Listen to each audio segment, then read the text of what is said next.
Mesdames et messieurs, il est le président de votre mouvement. Merci d'accueillir Monsieur Éric Zemmour.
Mais bonjour. Moi aussi. Mes très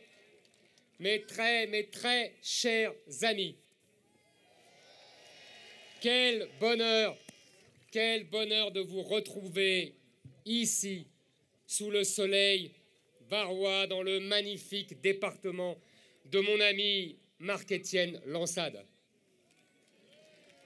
Quelle joie de vous revoir aussi nombreux. Et quand je dis nombreux, ce n'est pas une formule, ce n'est pas un simple propos d'estrade. Nous sommes bel et bien en train de tenir la plus importante rentrée des partis du pays.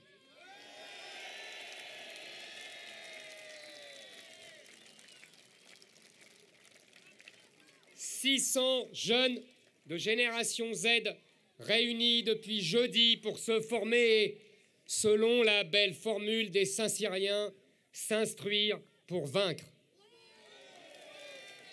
Oui, bravo à eux, bravo à Marion Maréchal pour le programme qu'elle leur a concocté. 400 cadres locaux rassemblés hier et qui s'apprêtent à repartir aux 4 coins du pays pour défendre nos idées. Je vous le dis à tous, personnellement, un immense merci. Vous êtes nos représentants partout en France et je mesure combien votre mission est difficile, qui plus est au sein d'un parti naissant. Plus d'une centaine d'élus réunis aujourd'hui. Et je veux saluer les sénateurs Ravier, Meurant, nos députés européens, nos maires, nos conseillers départementaux, Guillaume Pelletier, Vijay Monani, nos conseillers régionaux et municipaux ici présents. Vous pouvez les applaudir. Mes chers amis, vous êtes aujourd'hui plus de 7000.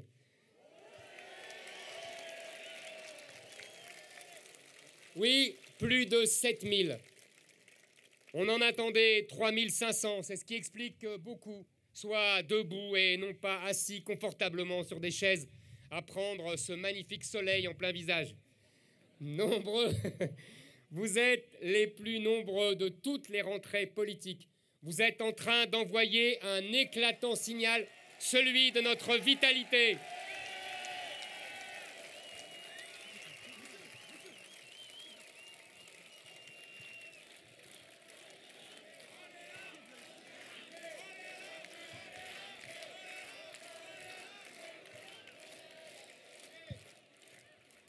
Il n'y a pas Il n'y a pas que le nombre qui soit à saluer dans cette université d'été, non. Il y a aussi la qualité des débats, la qualité des intervenants. Et je tiens ici à tous les remercier. Les responsables et les élus de notre parti, bien sûr, mais aussi ceux des partis alliés et tous ceux qui ont accepté de venir débattre avec nous, tous ceux qui ont bravé les oukases du politiquement correct et les interdits.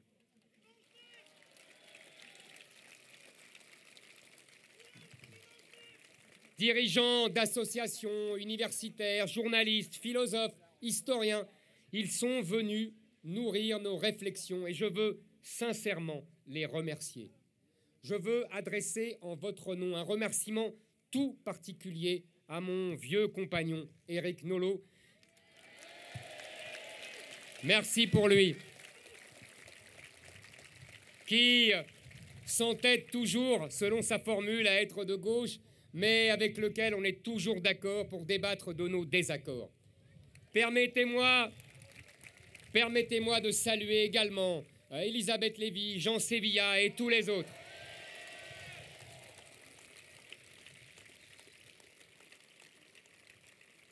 Cette confrontation des opinions, ce rassemblement des intelligences, c'est aussi à ça qu'on doit être reconquête.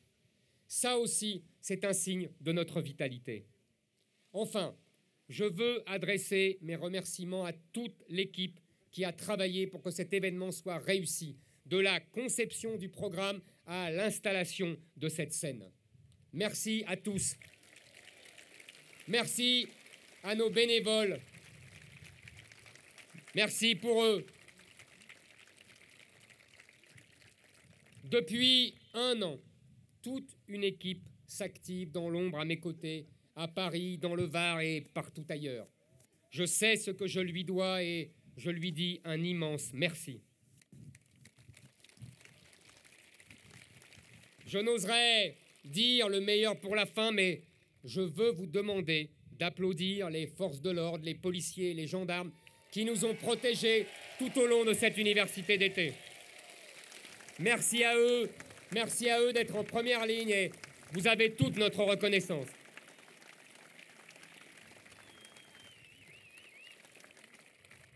Vous le savez, je suis entré dans l'arène pour y porter un combat, celui de la disparition ou de la continuation de notre civilisation. Non par orgueil, mais parce que j'avais le pressentiment que personne d'autre ne le ferait. C'était donc ma mission. Je savais qu'elle ne serait pas aisée, mais je veux croire aussi que c'est pour cela que vous êtes si nombreux à m'avoir soutenu. Oui, si vous êtes ici, c'est que vous pensez comme moi que l'enjeu civilisationnel est la question politique, comme vous me l'avez confirmé dans la consultation à laquelle vous avez été plus de 50 000 à répondre. Pas la seule question, bien sûr, il faudrait être stupide pour le croire et vous ne l'êtes pas, mais la question essentielle, car elle est existentielle. Je l'ai dit et je tiens à le répéter aujourd'hui. Nos adversaires aimeraient nous faire dire que nous avons choisi la mauvaise priorité.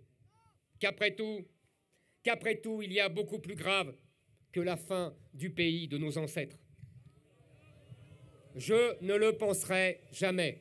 Je ne le dirai jamais non plus. Par respect pour la vérité, par respect pour le combat que j'ai mené tout au long de ma vie et par respect pour vous.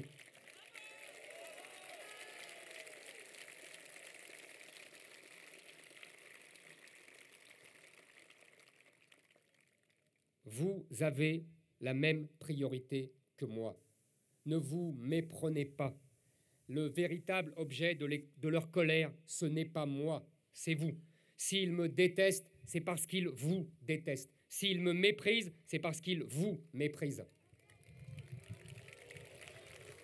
Une fois de plus, peut-être avons-nous eu tort face à la conjoncture d'un scrutin, mais il est certain que nous avons eu raison face à l'histoire.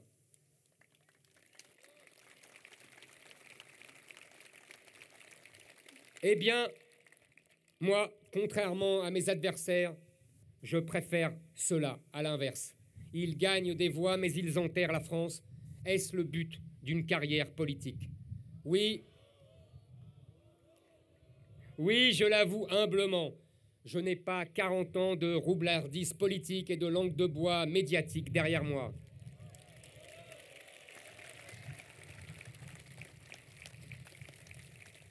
Ils pensent que c'est ma faiblesse. Je continue de penser que c'est ma force. Là, par exemple, vous voyez, je commence à avoir très chaud avec cette veste. Donc,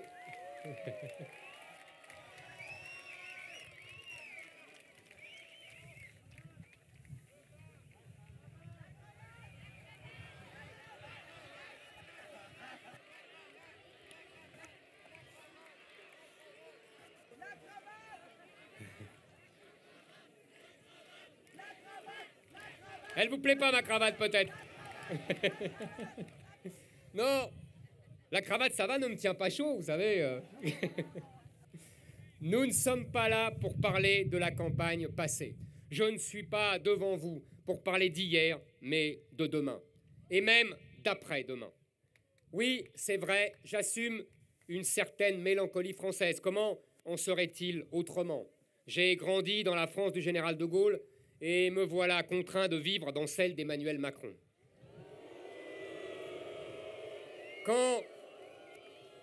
Quand on voit ces derniers jours la magnificence des adieux à la reine d'Angleterre, comment ne pas reconnaître la beauté des traditions, de la continuité, de la permanence, du respect de son histoire par tout un peuple? J'ai découvert petit à petit, notamment dans cette campagne, que cette mélancolie en étreignait de bien plus jeunes que moi. La mélancolie des années 60, voire des années 70, existe chez vous aussi, même chez ceux qui n'ont pas connu ces années-là. Mais rassurez-vous, savoir regarder, aimer, comprendre son passé, c'est la meilleure assurance de construire un avenir sûr. Non, je ne me bats pas pour des livres d'histoire, je me sers de l'histoire pour me battre pour vous. Alors parlons de vous. Quelle joie de tous vous retrouver, vous disais-je, après cet été réparateur et salvateur. Tout le monde s'est plaint de la chaleur excessive cet été. Même nous, qui avions connu pourtant les fortes chaleurs d'enthousiasme de Villepinte ou du Trocadéro. Mais ne nous plaignons plus de la chaleur, mes chers amis, car avec Macron, nous allons bientôt souffrir du froid. Oui, vous pouvez d'ores et déjà sortir vos petites laines, vos pulls, vos couvertures, vos écharpes. Vous pouvez les préparer soigneusement. Cet hiver, vous en aurez bien besoin quand Macron nous aura coupé l'électricité et les radiateurs. C'est ainsi. Dans la France de 2022, on souffre des aléas climatiques comme en 1722. Déjà, avec le confinement, on avait réinventé la mise à l'isolement des pestiférés du Moyen-Âge. Désormais, on nous rejouera le grand hiver du siècle de Louis XIV. Et bientôt, on nous fera redécouvrir le charme discret des disettes, voire des famines, en nous disant qu'on manque de blé. Dans notre France soumise à tous les vents, les discours des politiciens sont devenus d'immenses points météo, où il n'est question que de tornades, d'ouragans, de sécheresses, de manque d'eau, d'incendies, de feux de forêt. C'est back to the future. Et dire que les médias ont passé leur temps à nous traiter de passéistes. Pourtant, je ne demandais pas de remonter aussi loin dans le temps.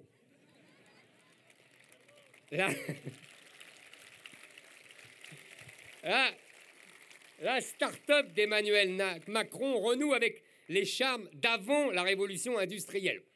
Je ne suis pas si sûr qu'on trouve ça charmant très longtemps. Pourtant, on avait les moyens d'échapper à cette pénurie d'électricité.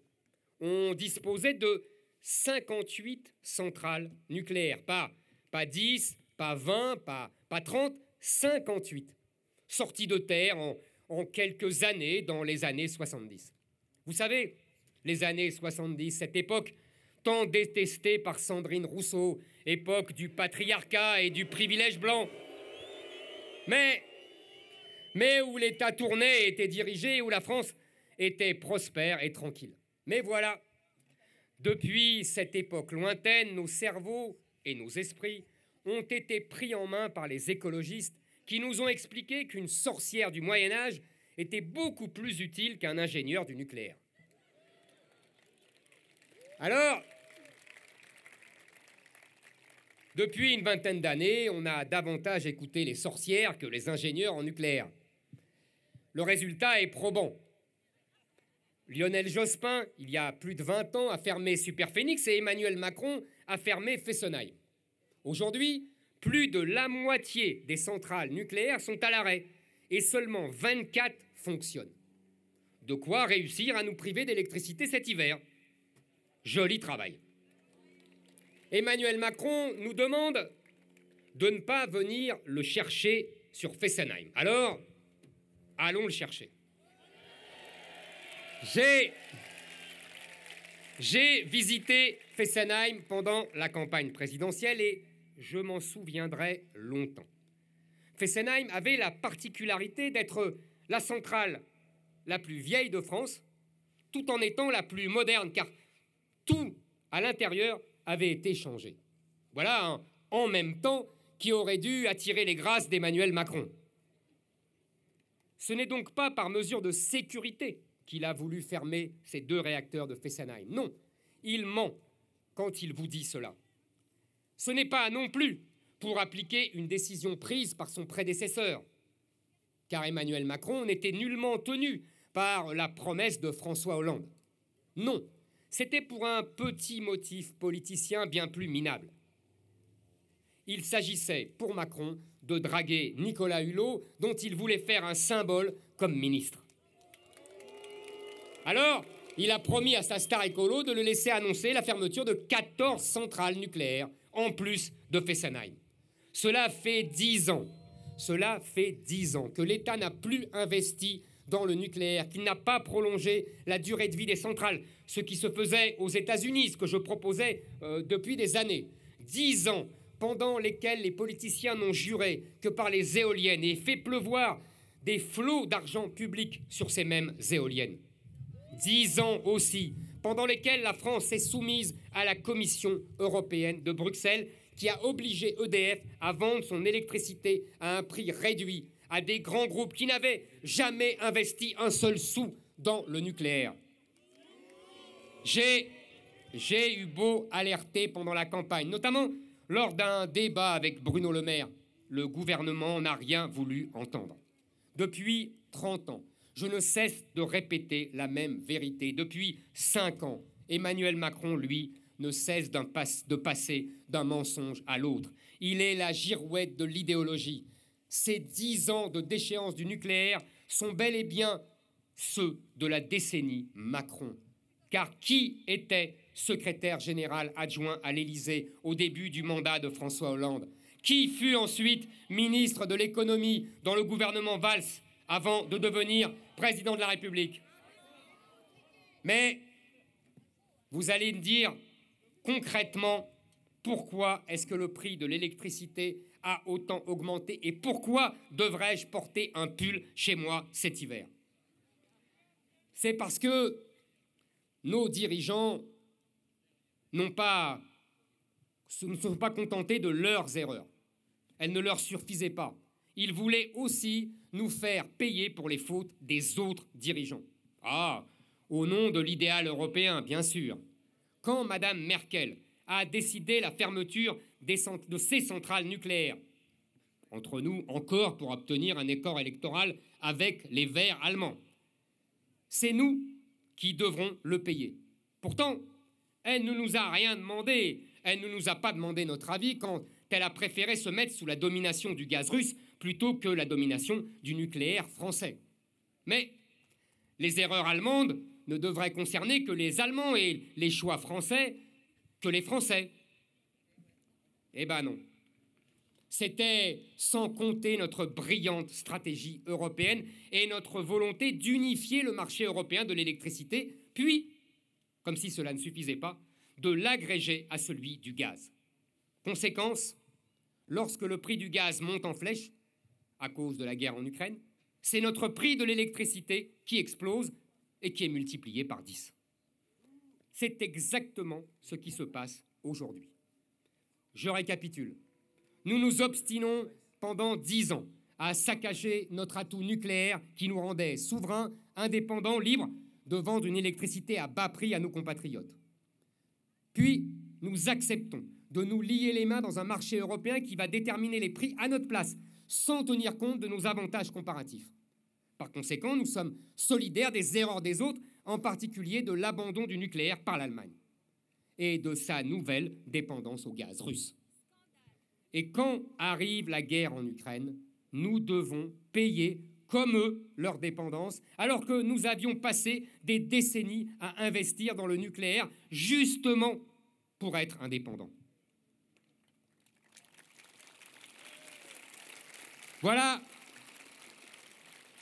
Voilà pourquoi nos entreprises voient déjà leurs factures d'énergie exploser, comme si elles n'étaient pas assez surchargées de normes, de taxes, d'impôts, et qu'elles devaient en plus payer les stupidités de nos élites. Et voilà pourquoi vous risquez d'avoir froid cet hiver. Oui, Emmanuel Macron est à l'image des élites qui dirigent la France depuis 40 ans. Ce ne sont jamais elles qui se trompent, c'est toujours le peuple français qui est coupable. Ce ne sont jamais elles qui payent les pots cassés. C'est toujours le peuple français qui règle l'addition. Emmanuel Macron va donc bientôt fixer la température de nos chambres à coucher au degré près. Il a choisi, ce sera 19 degrés. Lui seul savait quels commerces étaient essentiels et lesquels ne l'étaient pas. Lui seul saura désormais quelle température est bonne et laquelle est mauvaise. Lors de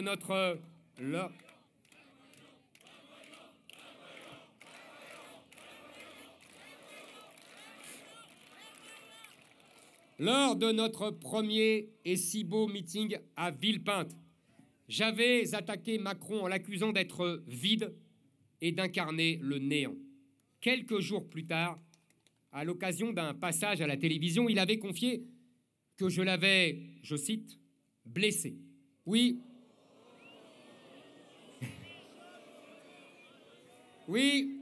c'est bien le mot qu'il avait utilisé, blessé.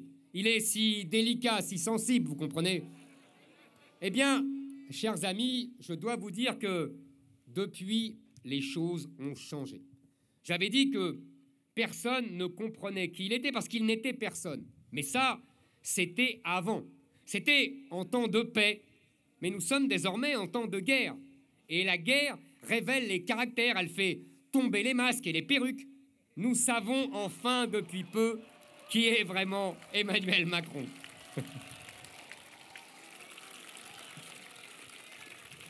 C'est l'homme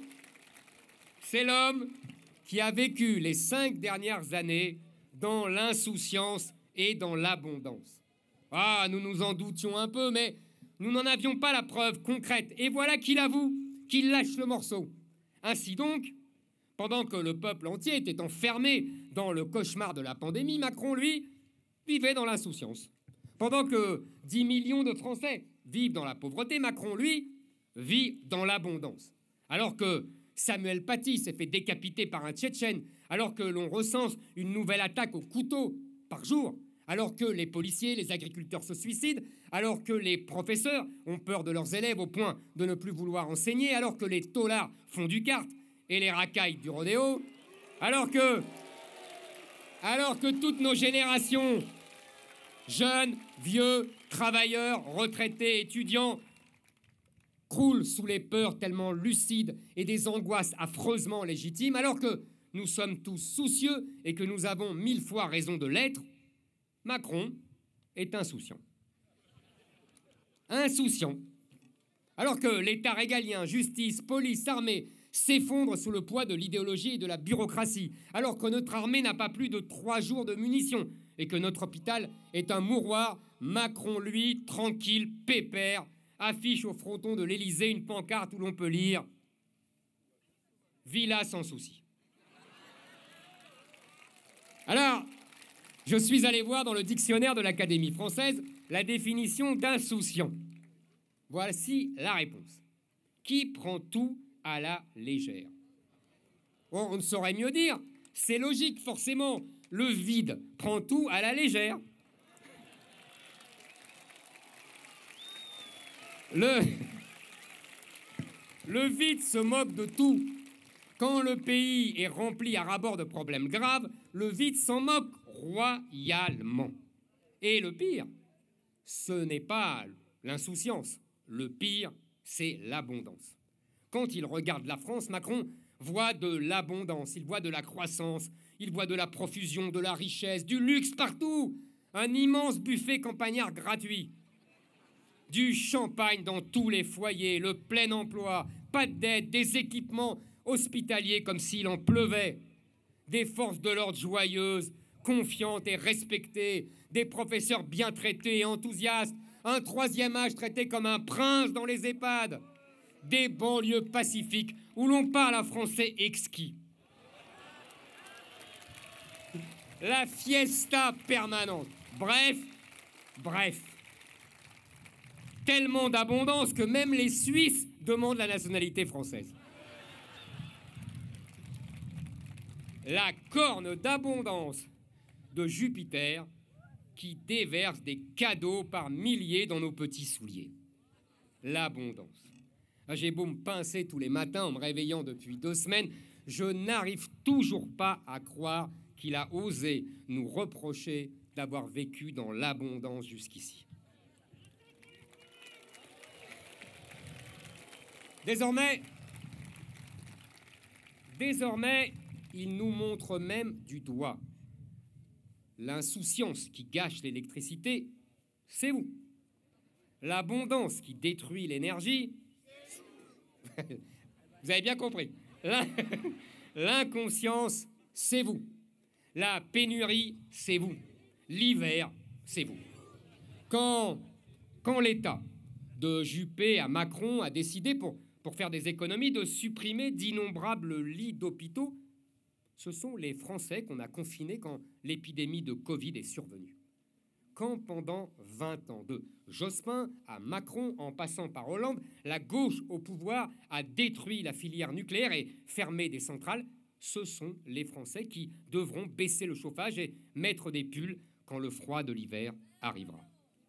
Avec cette affaire du nucléaire, toute la France comprend désormais que nos dirigeants et nos maîtres à penser sont prêts à tout, y compris à mettre les Français en danger de mort, uniquement pour satisfaire des lubies idéologiques.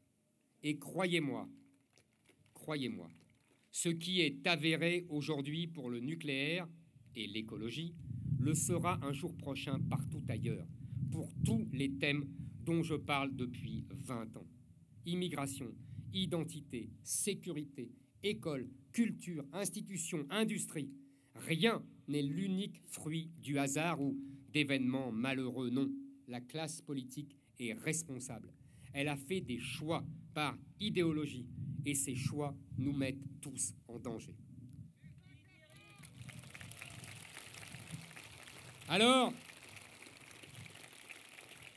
c'est à nous, mes chers amis, à nous qui aimons la vérité, à nous qui sommes courageux de refuser les idéologies et de donner le mode d'emploi de la France de la reconquête.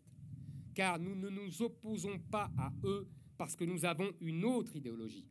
Ce n'est pas une idéologie de droite contre une idéologie de gauche, non. Nous nous opposons à eux parce que nous détestons les idéologies. L'idéologie peut prendre 1000 formes. Socialisme, communisme, fascisme, antifascisme, écologisme, féminisme, wokisme, vivre-ensemblisme. Peu importe le nom sous lequel elle se présente, elle est toujours la même. L'idéologie, c'est l'aveuglement. C'est ce qui veut penser à notre place. C'est l'extrême déni de la réalité. C'est la négation du réel, la négation de l'histoire, la négation des peuples et jusqu'à la négation des sexes. L'idéologie, c'est vouloir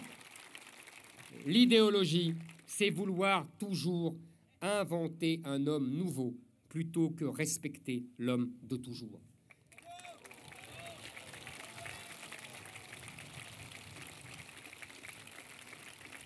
L'idéologie, c'est fermer des centrales nucléaires alors qu'elles ne polluent pas.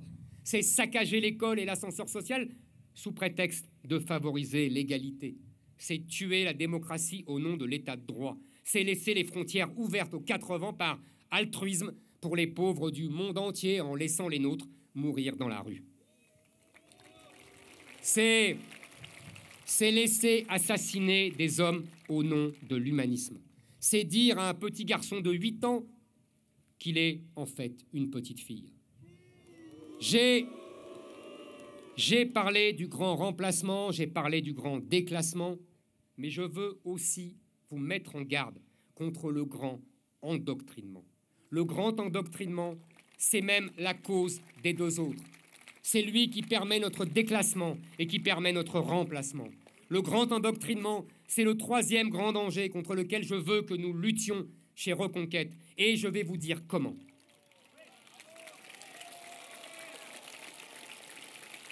Alors, que peut-on opposer à l'idéologie? La vérité, les faits, le réalisme, le réel, la sortie de leur tunnel, le chemin à suivre. Nous ne sommes pas des rêveurs, nous ne sommes pas des idéologues, nous ne sommes pas des romantiques qui se complaisent dans l'idéal. Nous savons ce que nous voulons, nous savons ce qu'il est encore possible de faire, nous savons où nous voulons aller.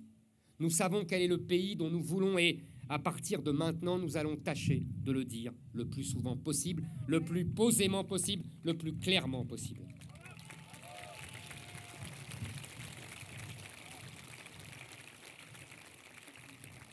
Je vous parlais tout à l'heure du nucléaire, qui avait été saccagé à cause de l'idéologie écologiste.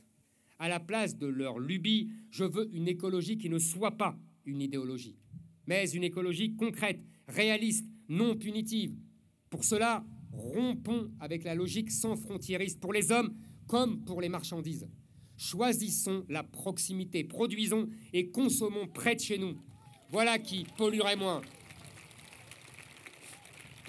Privilégier les circuits courts, croyez-moi, ce serait bien plus efficace que faire la guerre au Paris Saint-Germain qui prend des jets privés. Mais forcément, pour nos amis verts, attaquer les riches, c'est bien plus séduisant que défendre le paysan du coin. Justement, faisons confiance à nos agriculteurs, ils sont les meilleurs connaisseurs de notre nature. Protégeons nos paysages, soignons la beauté de nos rues, de nos vallées, de nos forêts, de nos villages. Notre patrimoine naturel est tout aussi important que notre patrimoine culturel, nous, le pays du terroir et des 1001 climats et paysages. Et ce n'est pas anodin de le dire ici, dans le Var, au milieu de ce paysage somptueux que nous avons tant labouré avec mon ami Marc-Étienne Lansade. Arrêtons définitivement de construire ces éoliennes si laides et inefficaces. Investissons franchement dans l'énergie nucléaire. Et là aussi, je le dis ici, à 15 minutes de Cadarache, le site qui accueille le projet de fusion nucléaire ITER, qui sera certainement l'énergie du futur. Je ne veux pas d'une idéologie décroissante, je veux une écologie qui accompagne la prospérité, qui l'encourage. Je veux une écologie qui ne soit plus prisonnière de l'idéologie, mais qui redevienne une science de l'environnement. Sur l'économie aussi, notre rôle est de sortir le pays de l'idéologie de gauche, et il est grand temps. On a beaucoup dit que j'avais popularisé le terme de grand remplacement. C'est vrai, je crois. On oublie de dire que j'avais aussi parlé d'une autre grande crainte qui hantait les Français, le grand déclassement. On dit que je n'ai pas parlé d'économie, mais qui a parlé d'économie? Ils ont parlé de chèques. La baisse d'une taxe sur l'essence, ce n'est pas une politique économique. Vous qui n'êtes pas des journalistes, vous savez combien j'ai parlé de ce thème, combien il m'est cher, et combien je ne le limite pas à la seule question du pouvoir d'achat. Le pouvoir d'achat, vous vous souvenez tous du discours de Lille. C'est le peu qui nous reste après que l'État nous a tout pris. Oui, il y a les impôts que vous devez payer, les dépenses publiques exorbitantes qui financent et le peu qu'il vous reste à la fin du mois. Que vous soyez salarié, fonctionnaire, indépendant, c'est la même spoliation. Une fiche de paye où l'État gagne autant que le salarié, ce n'est plus possible. Être contraint de dormir dans sa voiture quand on travaille parce que le 15 du mois, il ne reste pas un centime, ce n'est pas acceptable. Ne pas arriver à faire vivre dans des bonnes conditions sa famille quand on cumule 2 salaires, ce n'est pas acceptable. La gauche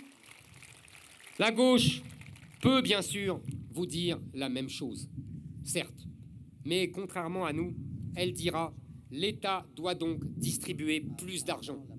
Non, non et non, je vais vous le redire, il n'y a pas d'argent magique. L'argent que l'État distribue, c'est votre argent. Celui qu'il prétend vous donner, c'est dans votre poche qu'il l'a pris. Alors, contrairement à la gauche, je veux une chose simple, que l'État arrête de nous faire les poches et il pourra arrêter de nous considérer comme des assistés.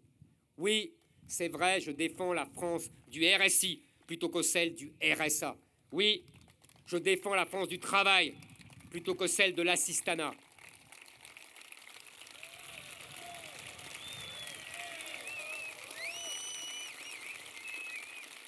C'est pour cela que j'étais le candidat qui proposait les baisses d'impôts les plus massives, un travail sûr, une vie digne, un salaire qui permet de faire vivre sa famille et de ne pas craindre le mois suivant. C'est l'aspiration humaine la plus saine qui soit. Oui, retrouver la prospérité en France, c'est possible. Mais nous ne retrouverons notre prospérité et notre tranquillité que lorsque nous saurons protéger notre pays. Et quand le gouvernement Macron tente de le faire, on ne sait plus s'il faut rire ou pleurer. Arrêtons-nous, mes amis, 1 minute sur le feuilleton de l'été. Ouais, comme qui dirait une bande dessinée qui s'appellerait Les Aventures de Gérald. Je veux bien sûr parler du grotesque épisode de l'imam Iqiyoussen.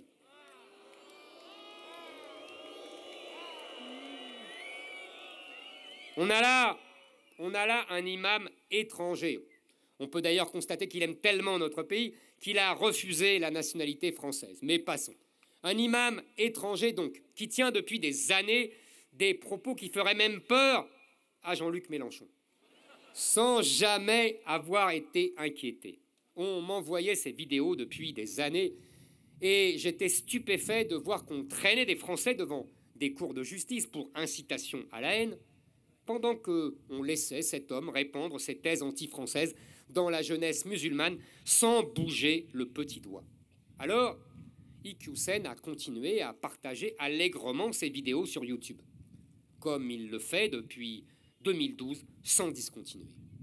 Elles ont accumulé, tenez-vous bien, 34 millions de vues. Autant dire que tout le monde a vu les vidéos d'Iqiyoussen. Tout le monde, sauf Gérald Darmanin. Ah, excusez-le, il n'a pas le temps de surfer sur YouTube, Gérald. Car oui, cela fait des décennies que Iqiyoussen fait la tournée des mosquées de France et qu'il réislamise tranquillement la jeunesse maghrébine avec son ami Tariq Ramadan en lui inculquant la haine du pays qui l'a accueilli. Et puis soudain, au cœur de l'été, notre ministre de l'Intérieur décide de s'occuper de son cas. Enfin, de prétendre qu'il s'occupe de son cas. Jugez par vous-même. L'expulsion est d'abord retoquée par le tribunal administratif sous prétexte que le pauvre imam étranger ne pourrait plus mener une vie familiale normale. Ben oui. Allez le dire aux Français qui ne mènent plus une vie familiale normale depuis des décennies à cause de l'islamisation de leur banlieue et de leur quartier. Et puis, miracle, le Conseil d'État se décide à valider l'expulsion. Pourquoi? Parce que le Conseil d'État a remarqué dans ce cas précis, nous avons de la chance, que les enfants de notre imam sont devenus majeurs. Vous vous dites, bon, enfin, on va attraper par le col ce Iqiyoussen et on va le mettre dans un avion. Mais là, patatras, on se rend compte que l'imam a disparu. Il s'est volatilisé, l'imam. On comprend alors qu'il n'était pas surveillé, alors que on pensait naïvement que ça servait à ça, justement, une fiche S, à surveiller celui qui avait reçu la fiche S. Eh ben non. Voilà Iqiyoussen en vadrouille, on ne sait où, devenu le fantomas des frères musulmans. Mais ce n'est pas terminé. Au même moment, le Maroc, pays dont Iqiyoussen est le citoyen, nous fait savoir que non, il ne laissera pas rentrer dans ce qui est pourtant son pays. Même ce royaume très musulman n'en veut pas. Personne n'en veut. Trop dangereux. Il n'y a que la France qui aime supporter de tels dangers publics. En fin de compte, pour bien nous signifier que tout cela n'est qu'une farce, Darmanin trouve encore le moyen de faire le malin sur les plateaux de télévision en nous disant que l'on devrait s'estimer heureux parce que grâce à lui, l'islamisme est en fuite. Autrement dit, tout l'islamisme international tient dans Iqiyoussen. Plus d'Iqiyoussen, plus de problème. Le terrorisme, les zones de non-droit, les attaques au couteau, l'antisémitisme, tout ça, terminé. On dit merci, monsieur le ministre. Et comme le disait un ancien président, mais quelle indignité. Darmanin prétend avoir gagné la bataille, mais la triste vérité, c'est qu'il est arrivé après la bataille. Après l'avoir perdu, parce que la présence d'Iqiyoussen sur notre sol et sur nos réseaux sociaux pendant de si longues années a été une lourde défaite pour la France. Parce que Iqiyoussen a pu partir en Belgique l'esprit tranquille avec le sentiment du devoir accompli. Je vais vous expliquer, moi, ce qui se serait passé si nous avions été au pouvoir et si le ministre de l'Intérieur s'appelait, tiens, Stéphane Ravier.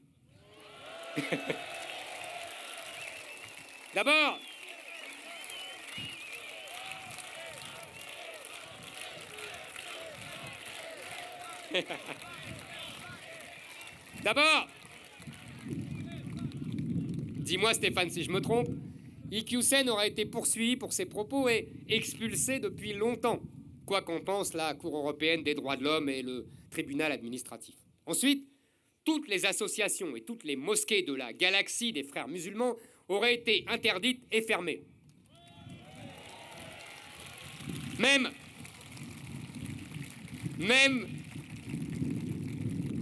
les pays musulmans s'en méfient, mais bien sûr, en France, on n'a peur de rien.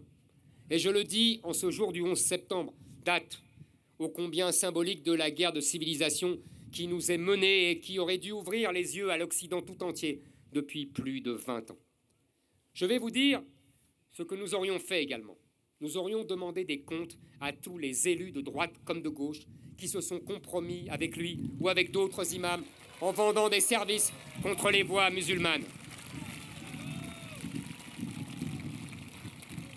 Nous aimerions bien savoir, entre nous, ce que se sont dit Darmanin et Iqiyoussen lors de leur fameux dîner.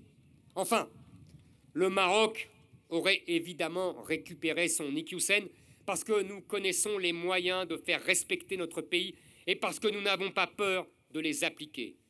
Aide au développement, visa, transfert de fonds, avoir des élites maghrébines, voilà autant de moyens de pression que nous aurions su utiliser. Oui, stopper l'islamisation de la France, c'est possible. Cela demande du courage et, ça tombe bien, nous sommes les seuls à en avoir.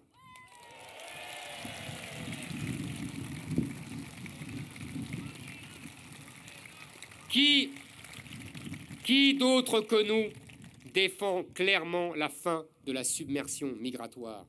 quand aucun autre politique n'a le courage de reconnaître le grand remplacement qui crève les yeux dans des départements entiers du territoire national. Qui d'autre que nous s'attaquera à tous ces imams étrangers, à toutes ces associations islamiques qui véhiculent la doctrine salafiste et aux très puissants et dangereux frères musulmans? Quand de trop nombreux élus, et notamment chez les Républicains, il faut le dire, s'appuient sur elle par pur clientélisme électoral. Et je ne parle même pas de Jean-Luc Mélenchon, lui,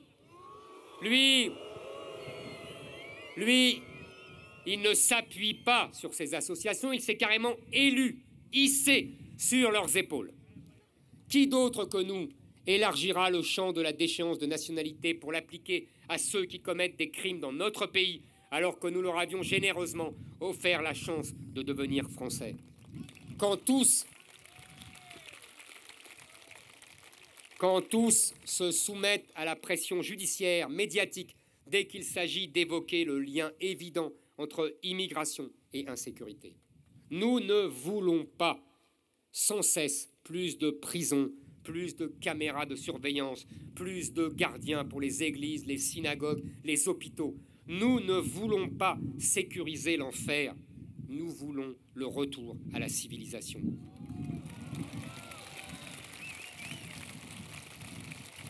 La sécurité aussi a sa balance extérieure.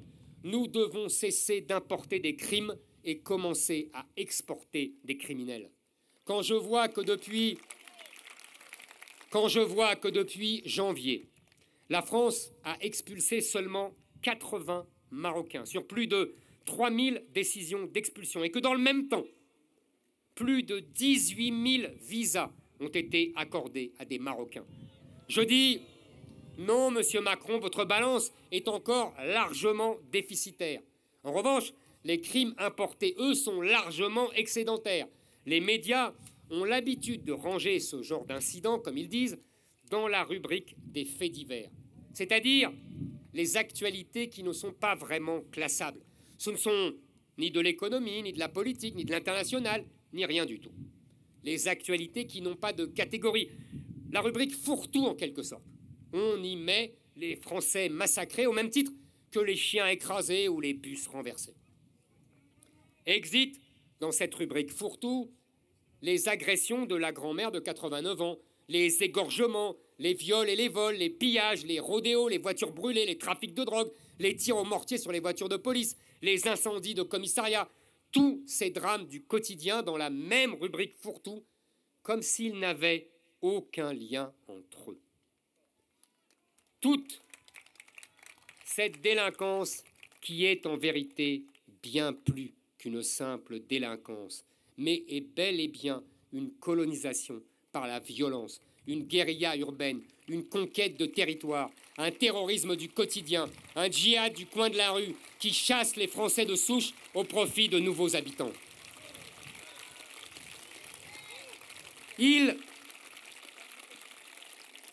n'est pas innocent que les médias s'obstinent à ne voir que des faits divers derrière cette guérilla. Ils personnalisent, ils psychologisent, ils psychiatrisent pour mieux dépolitiser. Car personnaliser, c'est dépolitiser. Vous l'avez remarqué, quand on parle d'un déséquilibré coupable d'un attentat, c'est pour mieux occulter que ce déséquilibré agit au nom du Coran. Or, pour comprendre le phénomène historique qui nous emporte, il faut politiser. Ce n'est pas moi qui le dis d'ailleurs. Ce sont les féministes. Oui, ce sont elles qui ont appris à toute la France l'utilité d'un tel processus de politisation. Quand un homme tue sa femme, sa maîtresse, on ne doit plus aujourd'hui parler de crimes passionnels. Il faut désormais parler de féminicide. L'assassin ne tue plus par amour, par désespoir, par vengeance, non. Il tue par haine de la femme. Le meurtre d'une femme par un homme ne doit donc plus relever des conditions particulières du crime, mais du rapport ancestral de domination des hommes sur les femmes, qui va donc jusqu'au meurtre dans l'esprit des féministes. On peut, et je vous avoue que c'est mon cas, contester cette grille de lecture. Mais force est de reconnaître qu'elle fait réfléchir et qu'en tout cas, elle fonctionne, puisqu'elle est reprise sans réfléchir, justement, par tous les médias et les pouvoirs publics. Le meurtre d'une femme n'est plus aujourd'hui un fait divers. C'est un fait politique qui s'appelle féminicide.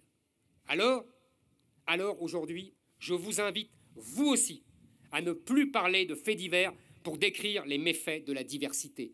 Le tabassage, le viol, le meurtre, l'attaque au couteau d'un Français ou d'une Française par un immigré n'est pas un fait divers. Pas plus un fait divers que le meurtre d'une femme par son mari.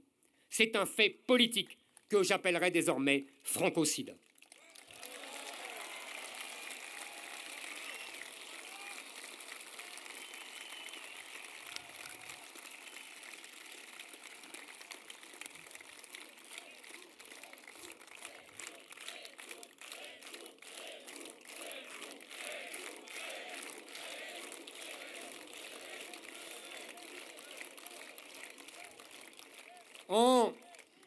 En quelques mois seulement, les féministes ont réussi à imposer le mot féminicide jusque dans la bouche du président de la République. Nous ne sommes pas, nous non plus, des faits divers. Nous sommes victimes de francocide. Voilà un autre objet de lutte contre le grand remplacement et le grand endoctrinement. Je vous ai parlé d'énergie, je vous ai parlé d'écologie, je vous ai parlé d'économie, je vous ai parlé d'identité. Maintenant, je veux vous parler d'un sujet de première importance. Dans vos réponses à la grande consultation, et sans surprise d'ailleurs, vous avez désigné l'identité comme la première de vos préoccupations, mais vous êtes tout aussi nombreux à nous avoir dit que le deuxième sujet qui tenait à cœur et dont vous souhaitiez que Reconquête s'empare était celui de l'école. Et comme vous avez raison, l'école est au cœur du grand endoctrinement. Ce combat est primordial. Et il faut le dire, là aussi, une grande partie de la droite, de LR au RN, est aux abonnés absents. L'école, ce n'est pas un sujet assez démagogique pour eux. Cela demanderait en plus de ne plus capituler devant les dogmes de la gauche. Et ça, c'est trop leur demander. Au nom de l'égalité entre tous les élèves, ils ont empêché les évaluations, ils ont banni les classements. Ils pensaient rendre service aux élèves. Ils les ont privés de culture, ils les ont privés d'excellence, ils les empêchent de démontrer leur talent, leur intelligence et leur travail. Ils ont abandonné les enfants de la ruralité pendant qu'ils dédoublaient les classes dans les banlieues. Ils ont ruiné l'autorité du professeur, déformé l'enseignement de l'histoire et renoncé à transmettre l'amour de la France à nos enfants. Mais rassurez-vous, nous avons un nouveau ministre de l'Éducation nationale. Non, attendez, ne sifflez pas, car il a décidé de prendre le taureau par les cornes. Ah, mais non, pas comme vous croyez, lui, il veut s'attaquer aux vrais problèmes de l'école, pas le niveau, pas le mérite, pas la discipline. Oh, les mathématiques, il s'en moque. En revanche, il veut s'attaquer au racisme à l'école. Ah ben, le même qui pensait qu'il n'y avait pas assez d'enseignants non blancs dans l'université. Le même qui ne réagit pas quand, sur les réseaux sociaux, d'innombrables jeunes musulmans se plaignent d'avoir, je cite, trop de Français dans leur classe. La lecture, le calcul, Pap Ndiaye ne s'en soucie guère. Il a d'autres priorités. Cette semaine, nous avons appris qu'il veut relancer la lutte contre les stéréotypes de genre, et cela dès la petite enfance, et renforcer l'éducation à la vie sexuelle et affective. Bien sûr, nos enfants ne savent plus lire, ni écrire, ni compter, mais il est essentiel que les garçons ne jouent plus au foot et que les filles ne jouent plus à la marelle. On ne s'étonnera pas que 62% des Français ne fassent pas confiance à Pap Ndiaye dans sa mission. Parents, grands-parents, futurs parents, oncles, grandes sœurs, vous êtes de plus en plus nombreux à vous inquiéter pour l'éducation de nos enfants, et vous avez raison. Car vous en avez conscience, non seulement nos enfants n'apprennent plus les fondamentaux, mais ils sont soumis chaque année à toujours plus de propagande à l'école. Voilà le grand endoctrinement. Je vous parlais tout à l'heure de l'idéologie, et savez-vous quelle est la cible préférée des idéologues? Les enfants. Alors, quand les idéologues prennent le pouvoir à l'école, oui, nous avons raison de nous inquiéter. L'école fut au cœur de la décadence française depuis 50 ans. Elle doit donc être au cœur de son renouveau.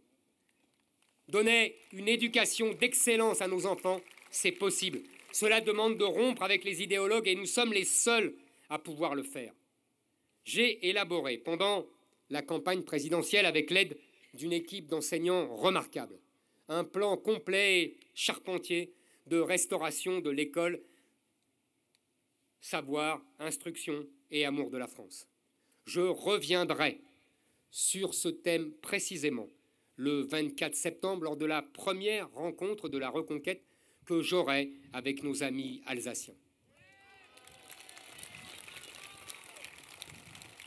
Mais je vais vous dire dès aujourd'hui la première et la plus simple des choses à faire.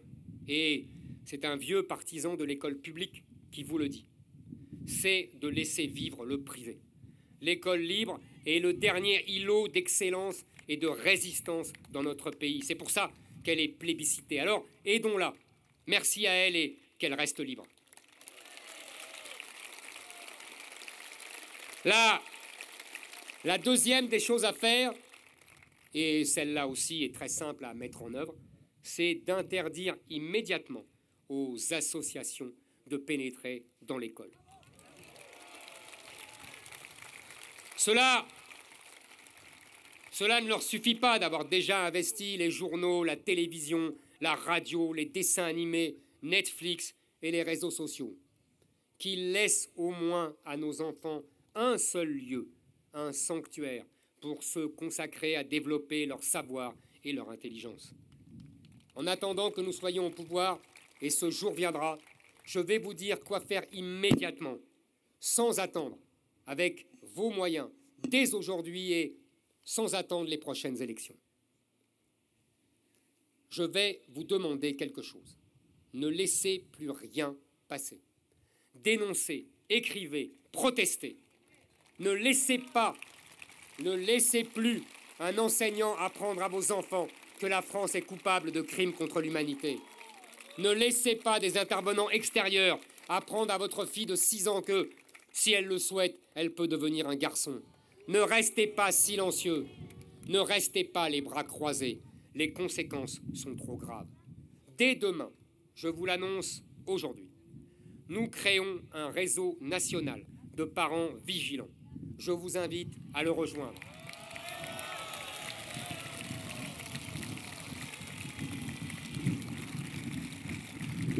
Je veux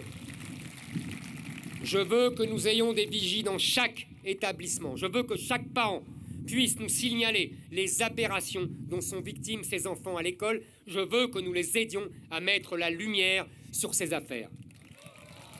Je veux que nous protégions nos enfants et je mettrai toute la force de reconquête dans ce combat. Oui, protégeons nos enfants, c'est le nom de la campagne sur l'école que nous menons dès demain partout en France. Tracts, affiches, campagnes numériques, réseaux de parents vigilants créés dans toutes les académies. Voilà une belle lutte contre le grand endoctrinement. Voilà.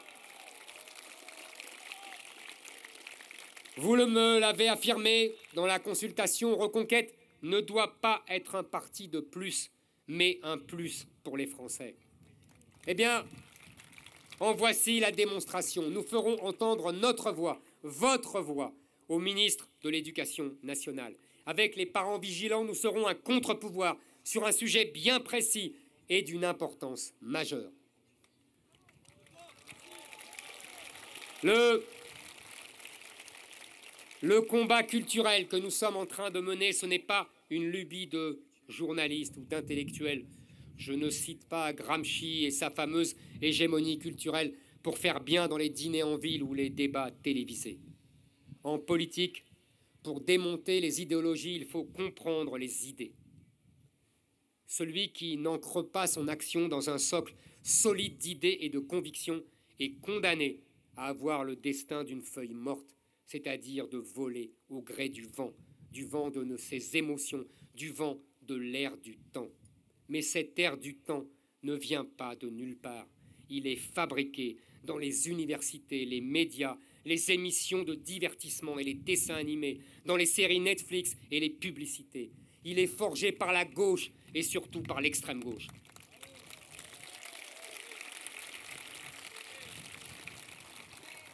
Regardez-les, écoutez-les, nous dire que le sujet du grand remplacement n'intéresse pas les Français, que leur vrai sujet de préoccupation est plutôt l'écologie. Mais bien sûr qu'ils pensent à l'écologie quand on leur en parle matin, midi et soir, dans les manuels scolaires, à la cantine, à la télévision, dans les journaux et partout ailleurs. D'ailleurs, les écologistes ont fait même pas 4% à la présidentielle, mais cela ne les décourage nullement de dire que c'est le premier sujet du pays et même de l'univers. Je propose une chose simple.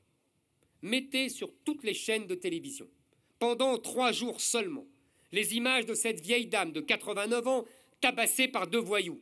Mettez des documentaires sur la Seine-Saint-Denis, parlez des émeutes du Stade de France au JT de TF1 au lieu de parler du beluga dans la Seine pendant 3 semaines, et ensuite demandez aux Français quels sont leurs sujets d'intérêt. Vous allez être surpris.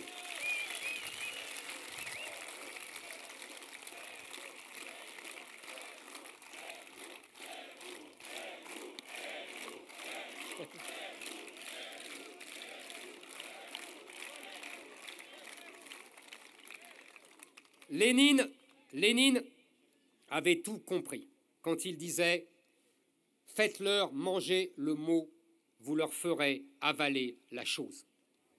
Mélenchon et tous ses complices de LFI ont bien retenu la leçon. Ils imposent leurs mots et leurs idées. Les médias et les universités suivent et le pouvoir politique, quel qu'il soit, doit s'incliner. On le voit encore depuis quelques jours avec cette affaire des super profits des entreprises énergétiques. Macron et Le Maire ont d'abord opposé un non catégorique. Désormais, c'est peut-être. Et demain, ce sera bien sûr oui. LFI aura une nouvelle fois gagné. C'est pourquoi j'ai voulu, depuis la création de Reconquête, que notre parti ne soit pas un parti comme les autres uniquement intéressé par les élections, les postes et les subventions. Nous serons, et nous sommes depuis le premier jour, une école de pensée qui forme et qui formera les cadres de la France de demain. C'est pourquoi vous êtes ici réunis pour cette université d'été, pour vous former, pour réfléchir, vous instruire, discuter, échanger, apprendre. En nous affirmant aujourd'hui comme un contre-pouvoir qui s'engage dans la bataille culturelle, je ne perds pas de vue que nous devons demain tout faire pour atteindre l'exercice du pouvoir. Je ne perds pas de vue les prochaines échéances électorales, les sénatoriales, les municipales, les européennes. Et je vous invite d'ailleurs à me suivre un instant pour porter notre regard pas loin d'ici, de l'autre côté des Alpes. Depuis à peine quelques semaines, les Français découvrent le visage de Giorgia Meloni. Car elle deviendra sans doute, je l'espère, à l'occasion des élections du 25 septembre prochain, la présidente du Conseil italien. Pourtant, lors des élections de 2018, il y a seulement 4 ans, son parti, tout jeune, n'avait recueilli que 4% des suffrages. Elle l'avait d'ailleurs lancé, son parti, au moment où la Lega, la Ligue de Salvini, était à son score le plus haut. Mais elle n'a pas abandonné malgré l'échec. Et aujourd'hui, son parti, Fratelli d'Italia, est donné comme le premier parti d'Italie à presque 26% dans les sondages.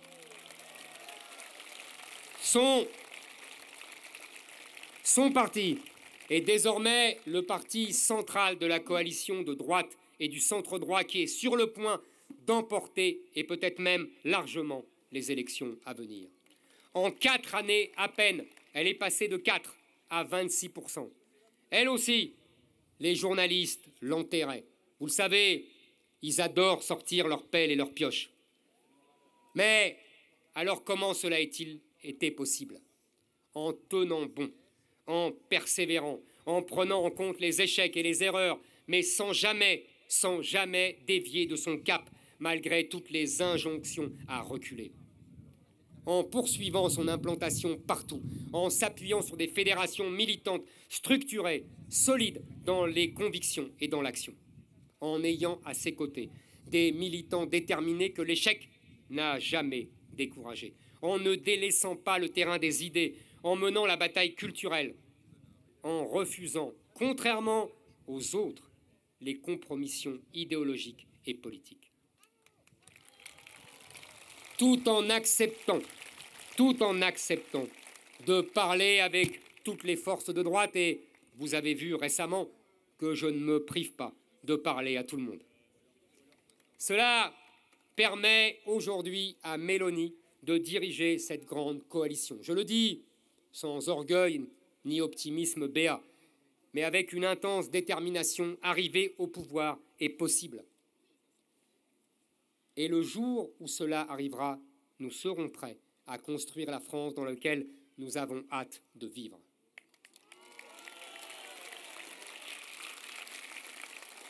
Pour vous donner une petite idée, pour vous mettre l'eau à la bouche, je vais vous conter une petite scène de cette France à laquelle nous aspirons tous. Imaginez une jeune fille, elle s'appelle Lucille. Une vieille chanson de rock portait son nom, c'est son père qui le lui a dit. Elle ne se souvient plus du nom du chanteur à qui elle doit son prénom, c'est tellement vieux. Elle vient d'avoir 18 ans, elle marche d'un pas tranquille, dans les couloirs du RER. Elle porte une robe courte que lui a offerte sa mère en lui disant qu'à son âge, elle n'aurait jamais osé s'habiller comme elle, qu'elle ne sortait jamais que vêtue d'un pantalon informe et d'un pull épais, que c'était le seul moyen de traverser le barrage des jeunes types qui étaient tous les jours installés en face de chez elle sur des capots de voitures ou des murets en pierre et qui crachaient sur son passage ou l'insultaient dans un sabir mi-arabe, mi-français qu'elle avait appris à deviner. Lucille regardait sa mère incrédule, comme si elle lui racontait une histoire datant de Louis XIV, aussi vieille que le vieux roc qui portait son nom. Elle habite dans la même ville que celle où a grandi sa mère, mais il n'y a plus sur le chemin qui l'amène au RER de jeunes encagoulés qui l'insultent ou crachent par terre. Leur chef, paraît-il, a depuis été renvoyé en Algérie pour trafic de stupéfiants. Lucille passe son bac aujourd'hui. Elle commence par l'épreuve de philosophie. Elle n'est pas très rassurée. Les examinateurs sont réputés pour leur sévérité. Le gouvernement a renoncé depuis longtemps à relever les notes comme cela se faisait dans le passé. Lucille se dit que c'est bien sa veine. Il en est fini depuis belle lurette des taux de réussite du bac à 90%. Au moins, songe Lucille, ceux qui auront leur bac auront les moyens de suivre à l'université. Au fond d'elle-même, elle préfère ça. Le travail ne lui fait pas peur. En revanche, elle n'a pas envie, mais pas du tout envie, d'être choisie à l'université pour des raisons qui n'ont rien à voir avec son travail. Le fait qu'elle soit une fille, qu'elle vive en banlieue, ou pire encore, qu'elle soit membre d'une association. Aujourd'hui, Lucille ne cache pas sa joie. Son frère va rentrer en France juste après ses épreuves du bac. Lucas, il s'appelle Lucas, il a 10 ans de plus qu'elle. Il a connu la France d'avant, enfin la France d'avant pour Lucille, c'est-à-dire celle des années 2020. Il était parti vivre en Californie après avoir fait des études d'ingénieur. Les Américains lui proposaient alors 3 fois le salaire qu'il pouvait espérer en France. Son frère, Lucas, disait sans cesse pour justifier son exil qu'il n'y avait plus d'avenir en France, qu'il gagnerait plus d'argent, paierait moins d'impôts et n'aurait plus besoin de baisser les yeux dans la rue. Son père, un commerçant qui avait décidé de fermer boutique après s'être fait braquer une fois de trop, l'encourageait. « Tu as raison, lui disait-il, la France, c'est fini. C'est devenu le tiers-monde. » Pourtant, quelques années après, Lucas allait rentrer de son exil volontaire. Depuis que le gouvernement avait changé, le nouveau président avait fait respirer le pays. Non seulement il avait fait preuve d'autorité avec les voyous et les mafias, mais il avait enfin desserré l'étau sur les Français, sur les gens honnêtes. Il avait beaucoup baissé les impôts. L'État faisait désormais confiance et n'avait pas besoin d'inventer 3 lois par semaine. Les salaires avaient augmenté, car on avait réussi enfin à baisser les charges sociales versées par les entreprises. Il faut dire qu'on avait réservé les allocations sociales aux Français et qu'on avait cessé de soigner le monde entier gratuitement. Au-delà de ces considérations matérielles, son frère rentrait surtout parce que les changements politiques récents lui avaient redonné l'espoir. La fierté d'être français était retrouvée. D'ailleurs, tout le monde lui en avait parlé aux États-Unis. L'immigration zéro avait enfin été un slogan respecté par le nouveau pouvoir. Il n'y avait plus de femmes voilées dans la rue. Le peuple français ne courbait plus l'échine, il s'était redressé, il vivait debout. D'ailleurs, Lucas se souvenait bien des premiers résistants qui avaient permis ce changement, et leurs noms étaient connus de tous pour être ceux des Français qui avaient dit non et qui s'étaient levés. Quand il racontait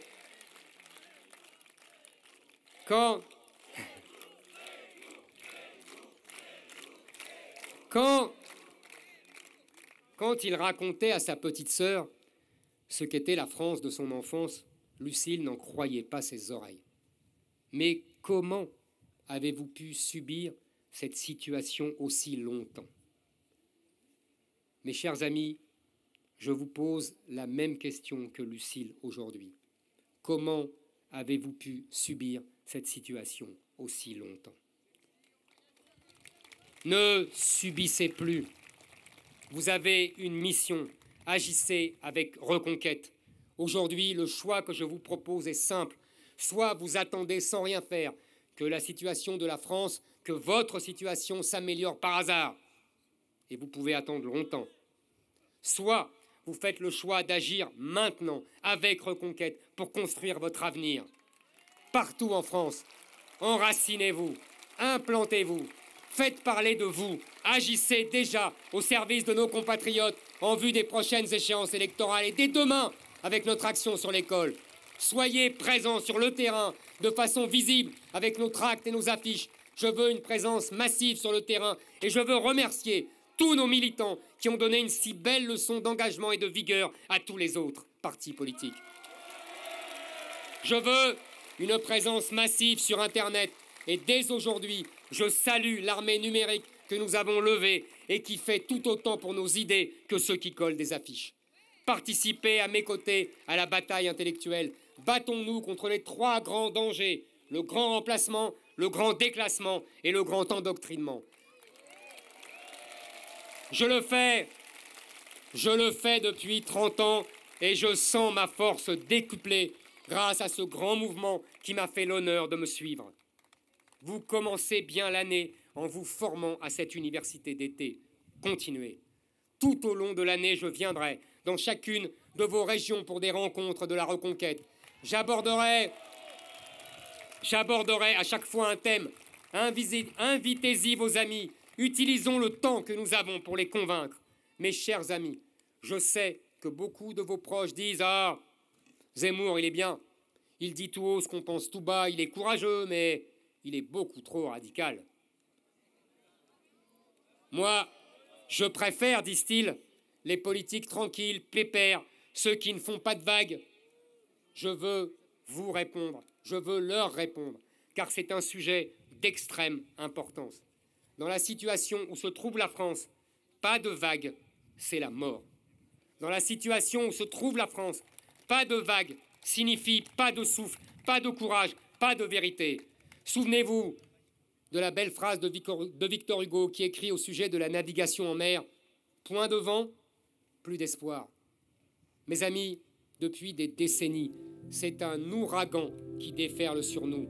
Les vagues sont déjà là et je suis le seul à refuser que nous soyons bientôt noyés. Ne confondez pas la radicalité avec la vérité. Sortez de la tiédeur, soyez vous-même. Et ce n'est pas seulement moi qui vous le demande, c'est la France qui vous en supplie. Alors, n'ayez pas honte de ce que vous pensez. Tous, je vous invite à l'audace, à l'inventivité, à la créativité. Faisons rayonner notre cause, nos idées de mille feux.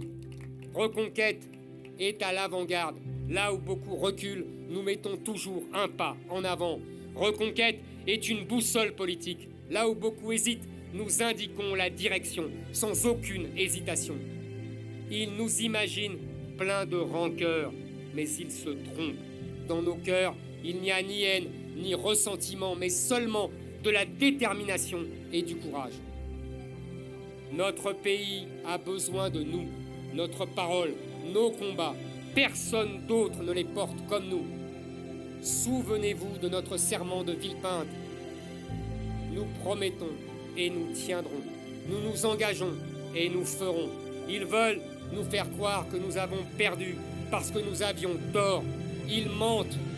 Le combat de reconquête est nécessaire, tout simplement parce que la reconquête est une nécessité. Alors, tenez-vous debout face à tous ceux qui veulent nous faire disparaître, face à tous ceux qui veulent priver nos enfants d'héritage et de grandeur. Dites-leur que pour nous faire reculer, il faudrait nous arracher le cœur. Et ils n'y arriveront pas, parce que la lutte contre le grand endoctrinement, c'est nous. La fin du grand remplacement, le combat contre le grand déclassement, la vérité, le courage, l'identité, la reconquête. Vive le mouvement que nous créons, vive le cœur que nous y mettons, vive la République et surtout, vive la France.